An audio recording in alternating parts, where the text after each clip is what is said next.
और नमस्कार दोस्तों, कैसे? आशा करता हूँ आप लोग अच्छे होंगे और अपनी तैयारी को ज़बरदस्त तरीके से कर रहे होंगे। दोस्तों, आज हम डिस्कस करने वाले हैं उत्तर प्रदेश पुलिस रेडियो विभाग का जो एग्ज़ाम हुआ था उसके बारे में, और जो शैक्षिक योग्यता को लेके हेड ऑपरेटर में जो कोर्ट केस हुआ था उसमें डिस्कस करेंगे कि आखिर कोर्ट केस का परिणाम क्या आने वाला है और क्या अपडेट्स है अभी, और परिणाम आने के बाद कट ऑफ पे क्या इफेक्ट पड़ सकते हैं और रिजल्ट कब आने के आसार हैं और हमारी दौड़ कब होने वाली है। सारी चीज़ों के बारे में डिस्कस करेंगे। वीडियो को लाइक कर दीजिएगा और चैनल को सब्सक्राइब कर दीजिएगा। सारी इन्फॉर्मेशन यहाँ पे मिलने वाली है और मैं दावे के साथ कहता हूँ कि आपको सारी जानकारी ऑथेंटिक और इन्फॉर्मेटिव होने वाली है। तो दोस्तों, रेडियो विभाग का एग्जाम हुआ था 3 महीना पहले और उसमें हम लोगों की आंसर की भी आ गई थी, बट शैक्षिक योग्यता को लेके जो है कोर्ट केस हुआ था उसके बारे में डिस्कस करेंगे। दोस्तों, शैक्षिक योग्यता में बता दें कि शैक्षिक योग्यता नोटिफिकेशन और नियमावली में हेड ऑपरेटर को लेके उसमें साफ साफ मेंशन किया गया था कि 3 ईयर डिप्लोमा होना चाहिए रिलेटेड ट्रेड में और उसके समकक्ष।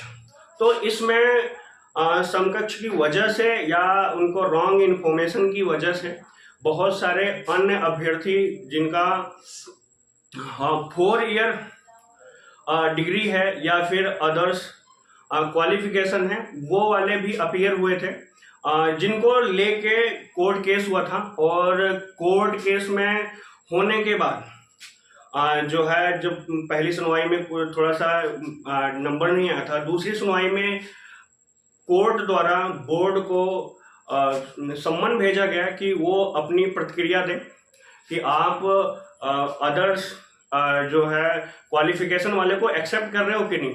तो उसके लिए जो है उसका रिप्लाई आया, तो उसने साफ साफ मेंशन किया कि हम ओनली डिप्लोमा वालों को ले रहे हैं और किसी अदर्स क्वालिफिकेशन वालों को हम इस भर्ती में योग्यता नहीं दे रहे हैं। तो ये अभी कोर्ट की तरफ से काउंटर आया है और इससे थोड़ा सा साफ साफ जाहिर होता है कि डिप्लोमा वाले इसमें पूरी तरीके से विन कर रहे हैं और कोर्ट केस में उनका लगभग एक तरीके से कह सकते हैं कि कोर्ट केस खत्म होने वाला है, क्योंकि अभी 14 मई को सुनवाई थी। तो उसमें सुनवाई के लिए जो है टाइम भी आया, बट कुछ डॉक्यूमेंट्स के अभी प्रिपेयर नहीं हुए थे, उसकी वजह से नेक्स्ट डे हियरिंग के लिए चला गया। तो वो 1 हफ्ते या 2 हफ्ते में उसकी नेक्स्ट सुनवाई होके लगभग फाइनल हो जाना है। तो अब बोर्ड की तरफ से क्लियरेंस आ गई है कि हम ओनली डिप्लोमा कैंडिडेट्स को एलिजिबल कर रहे हैं और अदर क्वालिफिकेशन वालों को हम नॉट एलिजिबल कर रहे हैं। तो ये अभी को बोर्ड की तरफ से अपडेट है और बोर्ड का अपडेट आ गया है। तो जो केस किया गया था इसी को लेके किया गया था, तो यानी कि कोर्ट केस अब लगभग खत्म होने के कगार पे है और अब खत्म हो जाएगा। उसके बाद 4 जून को हमारा इलेक्शन भी खत्म हो जाएगा, तो उसके बाद काफ़ी आसार बन जाते हैं कि रिजल्ट जल्दी आने के चांसेस हैं और उसके जस्ट बाद दौड़ भी होने के प्रबल संभावनाएं हैं। तो जिनका भी अच्छे नंबर्स हैं असिस्टेंट ऑपरेटर वर्कशॉप स्टाफ में, वो अपनी रनिंग की तैयारी वो तो करते रहिए। और साथ साथ हेड ऑपरेटर में जाहिर सी बात है कि लगभग 50% अदर क्वालिफिकेशंस वाले कैंडिडेट अपीयर हुए थे। तो जाहिर सी बात है कि हेड ऑपरेटर का कट ऑफ बहुत ही कम जाने वाला है, क्योंकि जब 50% कैंडिडेट निकल जाएंगे तो 50% अदर कैंडिडेट को भी चांस मिलेगा और जो अपनी शैक्षिक योग्यता एक्चुअल रखते हैं। तो ये डिप्लोमा वालों के लिए बड़ी बात है और उनके लिए सौभाग्य की बात है। और बहुत सारे लोग बीटेक भाई जो कैंडिडेट हैं उसमें कुछ ऐसे लोग हैं कि जो इस पे दोबारा कोर्ट केस करने की बातें जो है सुनी जा रही हैं। उसमें हमें लगता है कि उनके पास कोई भी ऐसा अभी सबूत नहीं है कि जिससे वो कोर्ट केस कर सकते हैं, क्योंकि कोर्ट केस साक्ष्यों पे लड़े जाते हैं। और अगर कोई भी भर्ती प्रक्रिया है तो बीटेक भाई लोग आप भी जानते हैं या सभी लोग जानते हैं कि साक्ष्यों पे लड़े जाते हैं। नियमावली मेन इम्पॉर्टेंट रोल होती है और नोटिफिकेशन में क्या मेंशन है वो सबसे ज़्यादा इम्पोर्टेंट होते हैं। और सबसे मेन बात, कोर्ट में या फिर ऑलरेडी मेंशन है नोटिफिकेशन में कि व्यक्तिगत पत्राचार जो कि मान्य नहीं होते हैं, वो आपने देख लिया होगा। फर्स्ट सुनवाई में कुछ ईमेल्स और कुछ IGRS का रिप्लाई आया था, उसको कोर्ट में पेश किया गया था कंसर्न मेंबर्स के द्वारा, बट उसको कोर्ट ने साफ साफ मना कर दिया कि ये व्यक्तिगत पत्राचार किसी भी कीमत पे कोर्ट में मान्य नहीं होंगे। और अगर ये मान्य नहीं होता है तो कोई भी बेस या कोई भी साक्ष्य ऐसा नहीं है कि उसमें आप कोर्ट केस कर सकते हैं, क्योंकि कोर्ट केस के लिए आपको सबूत होने चाहिए। और नियमावली ले लो आप, या फिर आप नोटिफिकेशन ले लो, और इन सब में कहीं भी कोई ऐसा चीज़ों का जिक्र नहीं हुआ है जिसमें मेंशन हो कि हम अपर डिग्री को ले रहे हैं, या फिर कोई अदर चीज़ों के क्वालिफिकेशन के बारे में संदर्भित हो।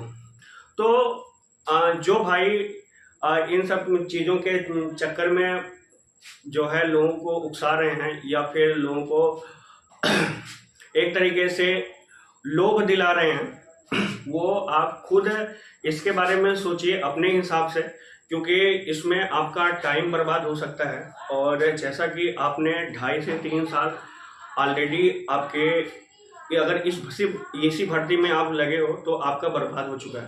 तो समय काफ़ी ज़्यादा इम्पोर्टेंट है, वो आप भी जानते हो, हम भी जानते हैं, और जो प्रिपरेशन कर रहे हैं वो सारे लोग जानते हैं कि टाइम कितना इम्पोर्टेंट है।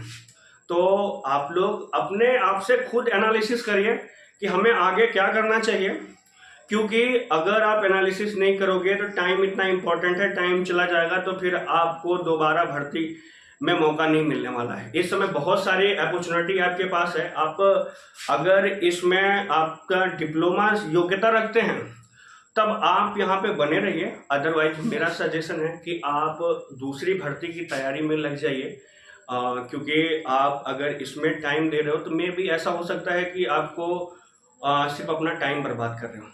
क्योंकि देखो, 2 चीज़ें होती हैं, कोर्ट ने ऑलरेडी मना कर दिया कि हम ओनली डिप्लोमा जो नोटिफिकेशन में मेंशन है, जो नियमावली में मेंशन है, उसी के आधार पे हम भर्ती प्रक्रिया को आगे चलाएंगे, और जो डिप्लोमा रिलेटेड ट्रेड वाले हैं उनको ही हम एलिजिबल मानेंगे, अदरवाइज किसी भी क्वालिफिकेशन को हम एलिजिबल नहीं कर रहे हैं। तो आपके पास कोई ऐसा साक्ष्य नहीं बचता है, क्योंकि कोर्ट की तरफ से जो है प्रतिक्रिया मांगी गई थी, बोर्ड ने वो प्रतिक्रिया दी, प्रतिक्रिया में उन्होंने ऑलरेडी मेंशन कर दिया। तो अब ये चीज़ें बोर्ड में कोर्ट में चली गई हैं कि हमने यही चीज़ें ले रहे हैं। तो अब ऑलरेडी उसका रिजल्ट लगभग तय है कि कोर्ट का कि डिप्लोमा के पक्ष में 100% जाने वाला है। और मेरी रिक्वेस्ट है उन भाइयों से, बीटेक वाले भाइयों से या अदर क्वालिफिकेशंस वाले भाइयों को, कि जो लोग आपको संतावना दिला रहे हैं या फिर लोभ दिला रहे हैं कि हो जाएगा या वो हो जाएगा, हम ये पलटवा देंगे, हम वो पलटवा देंगे, हमारी ज्वाइनिंग नहीं होगी तो किसी की नहीं होगी, ये नहीं होगा तो वो नहीं होगा, आप खुद समझदार हैं। इसके लिए आप वो योग्यता रखते हैं जो हर किसी के पास नहीं होती है, और आप उतना सोचने के लिए आप खुद सक्षम हैं। तो उसको आप अच्छे तरीके से सोचिए, क्योंकि भर्ती आप खुद जानते हैं कि भर्ती प्रक्रिया नोटिफिकेशन और नियमावली पे चलती है, ना कि प्राइवेट किसी मीटिंग के द्वारा या प्राइवेट किसी पत्राचार के द्वारा या पर्सनली किसी पत्राचार के द्वारा। कोई भी चीज़ें वो ना तो वैलिड होती हैं, ना ही किसी प्रोसीजर में वो आगे चलती हैं। वो एक पर्सनल चीज़ें हैं, वो पर्सनल रहती हैं। आपके पक्ष में अगर नियमावली नोटिफिकेशन है, तब आप आगे की प्रक्रिया में बने रहिए और कोर्ट केस या कोई अदर चीज़ों के बारे में सोचिए, क्योंकि आपका बेस अगर नहीं है तो आप किस बेस पे आगे के प्रोसीजर के लिए आप कोर्ट केस या अदर चीज़ों को करने के लिए सोच रहे हैं। तो प्लीज़ इन सब चीज़ों के बारे में सोचिएगा। ये मैं इसलिए नहीं कह रहा हूँ कि आपको भड़काने किसी चीज़ के लिए, आपके फ्यूचर के लिए कह रहा हूँ, क्योंकि हम भी उसी दौर से गुजरे हैं, हम भी वही पढ़ाई करके या फिर तैयारी करके हम भी जो भी मिला है उस चीज़ों में मेहनत करके मिला है, तो वो मैं दर्द समझता हूँ। लेकिन क्या है कि अगर हम गलत चीज़ों में या गलत प्रक्रिया में आगे बढ़ रहे हैं तो उससे हमारा ही ओनली टाइम बर्बाद होता है, ये आप भी जानते हैं। और आपका कैरियर है, आपके कैरियर को आपके अलावा कोई नहीं सोच सकता, क्योंकि आपका कैरियर के खुद आप उसके नया को पार लगाने वाले एक नाविक हैं, और आप इसको खुद डिसाइड करिएगा कि हमें इस भर्ती में लगे रहना है या फिर हमें दूसरी भर्ती में जम के तैयारी करके इससे अच्छी पोस्ट लेनी है। उस चीज़ों के लिए आप खुद डिसाइड करिएगा। किसी के कहने पे, किसी लोगों के जो ये भड़का रहे हैं, जो आपको लोभित कर रहे हैं या फिर आपको किसी चीज़ की संभावना दे रहे हैं या अपना एक तरीके से कह रहे हो मोटो को पूरा करने की कोशिश कर रहे हैं, उन सब चीज़ों को अलग में रखते हुए, साइड में रखते हुए आप अपने दिमाग से खुद सोचिएगा।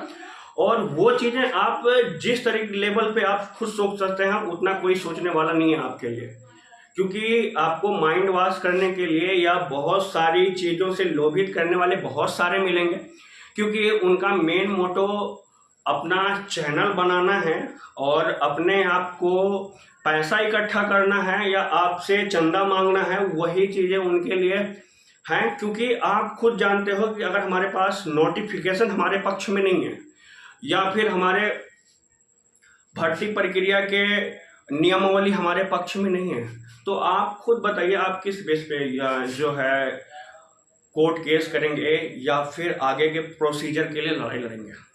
क्योंकि जो भी चीज़ें हैं उसमें साफ साफ मेंशन है, आप खुद एक बार अच्छे से फिर से रिव्यू करिएगा। ओनली 3 ईयर डिप्लोमा या समकक्ष लिखा है, तो आपकी जो भी आप शैक्षिक योग्यता रखते हैं, अगर समकक्ष है वो बोर्ड के द्वारा डिसाइड होता है, अगर उसमें आपका है तो आप बने रहिए। अदरवाइज अगर समकक्ष नहीं है, आपकी हायर डिग्री है या लोअर डिग्री है या अदर डिग्री है, तो उस पे आप अमल ना करें, क्योंकि वो आपके लाइफ की बात है। क्योंकि लाइफ का एक एक दिन काफ़ी इम्पोर्टेंट होता है। अभी बहुत सारी भर्ती प्रक्रियाएं आगे होने वाली हैं। अब कांस्टेबल का ले लो या फिर यूपी कांस्टेबल का, आरपीएफ एसआई और आरपीएफ कांस्टेबल का ले लो, और रेलवे टेक्नीशियन के ले लो। बहुत सारी भर्तियां प्रचलित हैं। आप उसमें अपने आप को प्रतिभाग करिए और अपने आप को नए जोश के साथ आगे बढ़ाइए, क्योंकि यहाँ पे कोई भी किसी का साथ नहीं देने वाला है। कंपटीशन है। अगर आप अपने आप को सही स्थिति में ला लिए तभी आप सफल माने जाओगे, अदरवाइज आप विफल माने जाओगे, क्योंकि आप कितनी भी मेहनत कर लो। यही जीवन की सच्चाई है और यही मेन बेस भी है। तो आप लोगों से या सभी भाइयों से, डिप्लोमा वाले हों या फिर बीटेक वाले हों या फिर कोई भी अलग क्वालिफिकेशन रखने वाले भाई हैं, जब तक हमारा मोटो कंप्लीट नहीं हो जाता तब तक हम सफल नहीं माने जाएंगे। कितनी भी हम मेहनत कर लें या कितनी भी हम परिश्रम किए हैं, वो कोई मायने नहीं रखता। इसलिए मेरा आप लोगों से अनुरोध है कि आप लोग जहाँ पे मेहनत करिए, सही जगह पे मेहनत करिए, कि जहाँ पे आपको 100% चांस रहे कि अगर हम मेहनत कर रहे हैं, अगर हम नंबर ला रहे हैं, तो हमें फिर उसके बाद कहीं पे नहीं रुकना है। क्योंकि टाइम इतना इम्पोर्टेंट होता है, क्योंकि एक भर्ती आपका अगर 3 से 4 साल आपका ले रही है, तो आप 1-2 भर्ती में तो हम लोग ओवर एज हो जाते हैं, ये आप भी जानते हो। तो इसलिए आप लोग उस भर्ती में अपने आप का टाइम खपाइए या टाइम दीजिए जिसमें आपके बेहतर चांसेस हो। तो आप लोग भाई समझ गए होंगे कि जिनकी भी एलिजिबिलिटी यहाँ पे है वो इस भर्ती के आगे प्रक्रिया में प्रतिभाग के लिए अपने आप को तैयारी करें अदरवाइज वो अपने दूसरे एग्जाम के लिए तैयारी करें, उससे उनका बेहतर होगा और उसमें दुगने जोश के साथ अपने आप को सामने लेके आए। और मैं वादा करता हूं कि आप दूसरी एग्जाम में इससे और बेहतर रैंक लेके आएंगे और आप बेहतर कर जाएंगे, क्योंकि यहाँ की जो एक अंदर से वो उठेगी ना आग, वो सबसे ज़्यादा आपके लिए वहाँ पे मोटिवेशन का काम करेगी। तो आप लोग, आशा करता हूँ आप लोग समझ गए होंगे, क्योंकि यहाँ पे कोई किसी को समझाने वाला नहीं है, अपना ओनली मोटो पूरा करने वाले हैं। तो ऐसे लोगों को साइड में हटाइए और अपने लाइफ को आगे बढ़ाइए। दोस्तों, अभी जो अगर इसमें से 50% कैंडिडेट जो अदर क्वालिफिकेशंस वाले हैं वो निकल जाएंगे, तो जाहिर सी बात है कि अनएक्सपेक्टेड कट ऑफ रहने वाली है हेड ऑपरेटर की। और इसमें बहुत सारे लोग ऐसे हैं कि जो दौड़ में भी फेल हो सकते हैं, क्योंकि गर्मी में दौड़ है तो जाहिर सी बात है कट ऑफ बहुत ही कम रहने वाली है, अनएक्सपेक्टेड होने वाली है। तो जितने भाइयों का नंबर 100 नंबर से ऊपर है या फिर SC ST वाले हैं वो 95 नंबर तक भी है, तो वो अपने आप को जम के तैयारी करते रहें रेस के लिए, क्योंकि आपके लिए सबसे जबरदस्त अपॉर्चुनिटी आ रही है। उस अपॉर्चुनिटी को आप जाने मत देना। अगर आप हेड ऑपरेटर बनने वाले हैं तो आपका सपना है, तो सपना जरूर पूरा होने वाला है, और पूरा होने के लिए आपको तैयार रहना होगा। और जब तक भर्ती प्रक्रिया पूरी नहीं हो जाती, आप एक दूसरे का सपोर्ट बना के चलें, जिससे कि भर्ती प्रक्रिया टाइम से पूरी भी हो और आप जो चाह रहे हैं वो चीजें आपको मिले, क्योंकि ये मौका बार बार नहीं आता है और हर जगह पे ऐसे लोग खड़े नहीं होते हैं आपके साथ जो इस भर्ती में आप लोगों के लिए खड़े हुए हैं। और लीडर आपके लिए आगे नहीं आते। उन सब चीजों को ध्यान में रखते हुए अगर आपके लिए कोई लीडर बना है तो लीडर का सपोर्ट करना आपकी जिम्मेवारी नहीं, आपका परम धर्म है। तो उसके लिए आप पूरा सपोर्ट करिए, जिस भी तरीके से सपोर्ट चाहिए आपके, अगर सजेशंस चाहिए वो आप दीजिए, या आपका पर्सनल सपोर्ट चाहिए वो भी आप दीजिए, जिससे कि जो आप चाह रहे हैं या जो पूरी यूनिटी चाह रही है उसको वो चीज हासिल हो। तो इन सब चीजों के साथ आप लोगों से विदा लेते हैं और आशा करता हूं कि सभी मेरे भाई, चाहे बीटेक वाले भाई हों, चाहे अदर क्वालिफिकेशंस वाले भाई हों, चाहे डिप्लोमा वाले भाई हों, आपको इन्फॉर्मेशन करेक्ट लगी होगी। और जाते जाते चैनल को जरूर सब्सक्राइब कर लीजिएगा। अगर वीडियो अच्छी लगी होगी तो जरूर लाइक करिएगा। Thank you.